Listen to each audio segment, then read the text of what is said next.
President of Sinn Féin, McDonald, is here with us in the studio now. Good to see you. Thanks for taking the time to join us on the programme. Let's go straight in there. You say United Ireland is now within touching distance. We've heard from Jeffrey Donaldson. He says you must have the longest arms in Ireland. What would you say in response? Indeed. Well, first of all, I don't think anybody should be surprised at a unionist advocating a unionist position. I would expect that, and I respect that, by the way. As your viewers will know, there is an outstanding constitutional question on the island of Ireland. We've been partitioned for more than a century now, but politics, life, expectations have changed right across the country. And as per the Good Friday Agreement, which is now 26 years old, there's a provision for border polls to adjudicate whether A, the union with Britain continues, or whether we reunify. And I'm a United Irelander. I firmly and passionately believe that our best opportunities are when we are united economically, socially, politically. And I think recent elections in the north of Ireland and at the weekend, my colleague Michelle O'Neill becoming for the first time a Sinn Féin First Minister in the north are just indicators of a profound change that's happening in Ireland. And when I say unities within touching distance, I said in historic terms, I don't mean that it's happening next week or next month. So you don't have to have those long arms that Jeffrey refers to. But what I am saying and what I firmly believe is in this decade, we will have those referendums, and it's my job and the job of people like me who believe in reunification to convince, to win hearts and minds and to convince people of that opportunity, part of which, Kay, by the way, will be really consolidating our relationship with Britain as our next door neighbour and a good friend. Yeah. What timescale are we talking about? I envisage us having the referendums in this decade. So before 2030? Yes, and let me say that is not so far away, so there's an awful lot of work that needs to be done. I've said consistently to the government in Dublin that they really need to take possession of this conversation that's now underway right across Ireland. They need to give it a structure and a place, and of course it has to be inclusive. We want to hear from every voice, including those for whom reunification would not be their first option, those who go out and campaign for the union. Nevertheless, we all live together. That's never going to change. We share Ireland, we love Ireland, and we want what's best for our children, for our grandchildren. I think that's the strongest, most powerful common ground that we all share. So sooner rather than later, because you're somewhat slipping in the polls?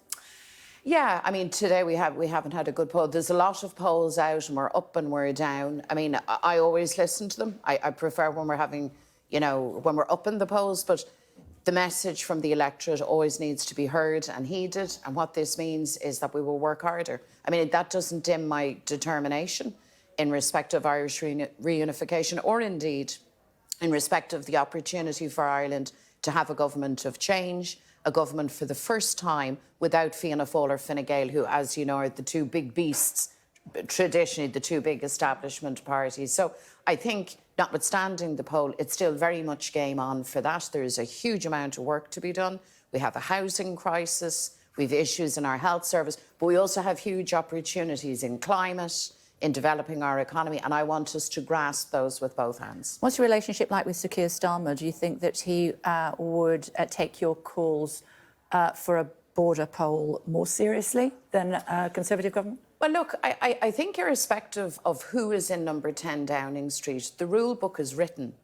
It's the Good Friday Agreement, it's referendums, it's a decision by simple majority, 50% plus one, retains the union or makes the change. So the reason I would hope that Keir Starmer and a Labour government, given that the Good Friday Agreement was a Labour Party achievement in the first instance under Tony Blair, I would hope that he would be very true in word and spirit to the Good Friday Agreement. The reason I say that is because Andrea Leadsom, who is a senior member of the Conservative Party, as you know, the government, therefore, sat where you are right now and said, not exactly quoting her, but she basically said, over her dead body, would it happen? Yeah.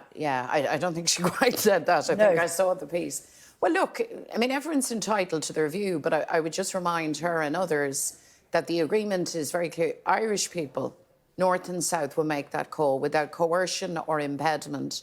And whereas, of course, people here in this country will have a view, in some cases a very passionate view. I think they have to concede that at the end of the day, Irish people, north and south, will make that call.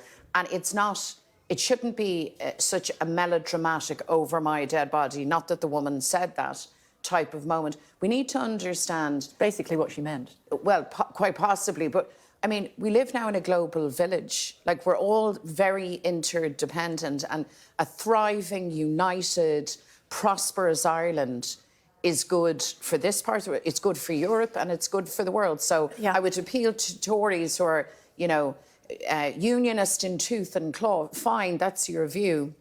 But just respect our right to make the decision, and just for a moment suspend your disbelief and see the positive outcomes that can come. You mentioned a global village. You called for the Israeli ambassador to Ireland to be expelled and for Israel to be referred to the International Criminal Court. Yes. You stand by that? Obviously. I absolutely, not alone do I stand by it, I am more convinced now than ever. I made that call some months ago in respect of the ambassador. It is very clear that Netanyahu's government has no interest in international diplomacy, has no regard for our international institutions, up to and including the International Court of Justice. The absolute imperative now is for a ceasefire, a complete and final ceasefire. Every effort needs to be made to attain that. But let me say this, Kay, for far too long, Israel has been allowed to act with impunity. It didn't start in October. This is a generational injustice that the Palestinian people have endured. And I think we are now at a tipping point.